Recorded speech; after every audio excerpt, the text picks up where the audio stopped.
नमस्कार, आप देख रहे हैं नेक्स्ट 9 न्यूज नेशन और आपके साथ मैं हूं क्रांति सिंह। हमारे खास कार्यक्रम राष्ट्र हित में आपका स्वागत है।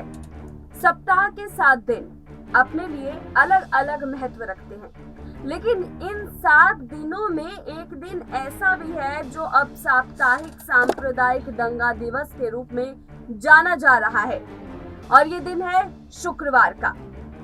देश में इस दिन को गुड फ्राइडे के नाम से भी जाना जाता है, लेकिन अब इसमें गुड की परिस्थिति बदल गई है और सवाल उठने लगे हैं कि शुक्रवार क्या सांप्रदायिक सप्ताह दंगा दिवस में परिवर्तित होता जा रहा है? क्या विश्व के देशों के सामने भारत की छवि धूमिल करने की ये कोशिश हो रही है? आखिर क्यों जब जब विदेश से कोई मेहमान भारत आता है तो उसके सामने दंगे का ये खेल शुरू कर दिया जाता है? आखिर भारत को क्यों बदनाम करने की साजिश रची जा रही है? आखिर कब तक देश इस दंगे की आग में झुलसता रहेगा? आज के हमारे खास कार्यक्रम में इन सभी मुद्दों पर बात करेंगे और जानेंगे कि आखिर कब तक देश शुक्रवार को दंगा दिवस के रूप में मनाता रहेगा। देखिए हमारी ये खास रिपोर्ट। शुक्रवार को बवाल, सुलगते सवाल, हिंसा की पहले से तैयारी, शुक्रवार को फरमान जारी। पथराव, हिंसा करने वालों का हिसाब कब? हिंसा वाली साजिश का सूत्रधार कौन? 12 राज्यों में खून खराबे कराने का प्लान किसका? त्रिपुरा के बहाने महाराष्ट्र के नांदेड़ में दंगा। आखिर कब तक दंगे की आग में सुलगता रहेगा भारत? नुपुर शर्मा के बयान पर कल 12 राज्यों में जुमे की नमाज के बाद हंगामा मचा। कई शहरों में हिंसा और पथराव हुई। झारखंड की राजधानी रांची में हिंसा में 2 की मौत हुई और 8 जख्मी हैं। आज पुलिस संवेदनशील इलाकों में मार्च कर रही है और धारा 144 लागू कर दी गई है। यूपी के प्रयागराज में पत्थरबाजी हुई। कई शहरों में बैन पोस्टर के साथ प्रदर्शन भी हुए। बिना इजाजत प्रदर्शन और हिंसा मामले में योगी सरकार ने सख्ती दिखाई है। 227 लोगों की गिरफ्तार किया गया है। हावड़ा में 3 दिन के लिए धारा 144 लगाने के साथ इंटरनेट सेवा भी सस्पेंड कर दी गई है।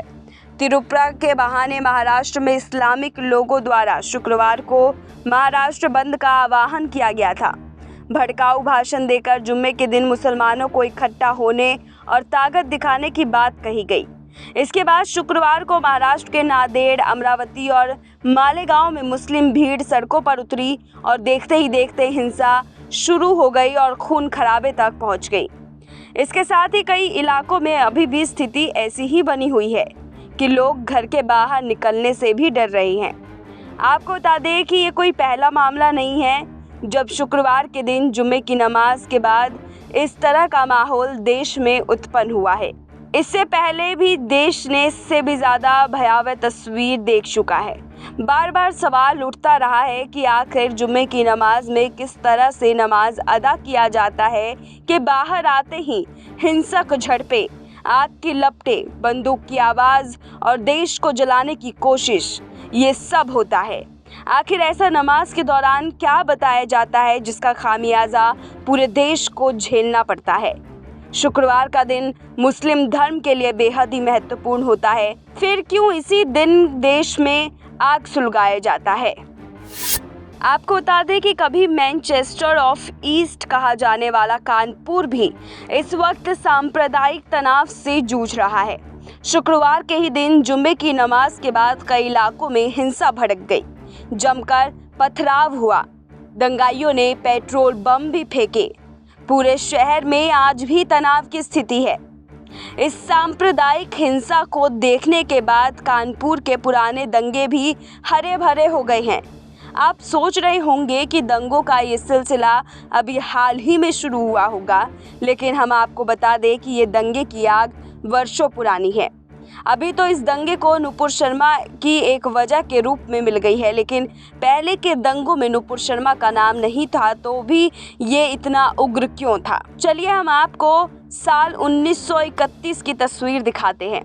दरअसल साल 1931 में भड़की सांप्रदायिक हिंसा को लेकर कुछ ज़्यादा ही चर्चा है।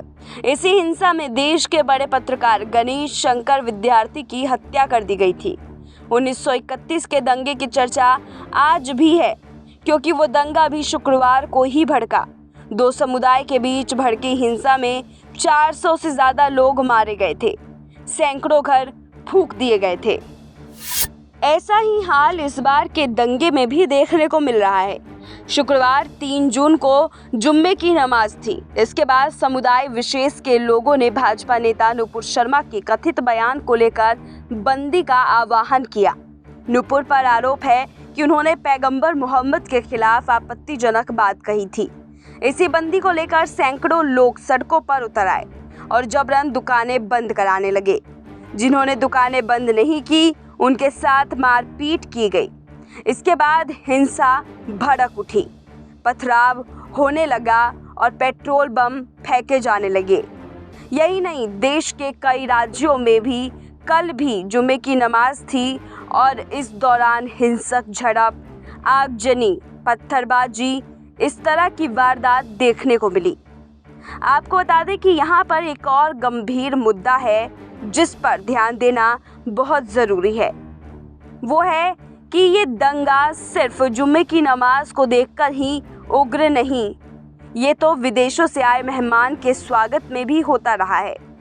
अब आप इससे अंदाज़ा लगा सकते हैं कि कैसे देश के प्रति विदेशों में ये पैगाम भेजने की साजिश जारी है कि देश में अल्पसंख्यक सुरक्षित नहीं हैं। अभी कल ही एक विदेशी मेहमान यानी कि ईरान के विदेश मंत्री भारत में थे, तब भी दिल्ली से लेकर हैदराबाद तक दंगे हुए। इससे पहले उत्तर प्रदेश में कई बड़े अधिकारी विदेश से हमारे देश में निवेश करने आए, तब भी दंगा भड़का। आप खुद सोचिए कि विश्व के देश भारत पर उंगली क्यों उठा रहे हैं, क्योंकि इन्हीं कृत्यों के संदर्भ की वजह से विदेशों को लगता है कि भारत में अल्पसंख्यक सुरक्षित नहीं हैं और इसकी वजह से विदेशों से बार बार भारत के खिलाफ बयानबाजी भी जारी है। और उन बयानों के अंतर्गत हमेशा ये देखने को मिला है कि वो कह रहे हैं कि भारत के अंदर अल्पसंख्यक समुदाय सुरक्षित नहीं है। लेकिन इस तरीके की अफवाह जिस तरीके से फैलाई जा रही हैं, क्या वो कितना सही है? आखिर क्यों ये दंगा विदेशियों के सामने फैलाई जाती है? आखिर क्यों ये दंगा देश को नुकसान पहुंचाने के लिए फैलाई जाती है? भारत को अगर आगे बढ़ना है तो पहले गृह में चल रहे दंगों की प्लानिंग और जिहादियों पर लगाम लगाना पड़ेगा। हमारा जो आज का खास कार्यक्रम था, इसके तहत हमने आपको सारे पहलू समझाने की कोशिश की। आपको हमारे ये खास प्रोग्राम कैसा लगा हमें कमेंट करके जरूर बताइएगा। हम फिर लौटेंगे कल राष्ट्रहित के नए अध्याय के साथ। तब तक मुझे दीजिए इजाजत। नमस्कार।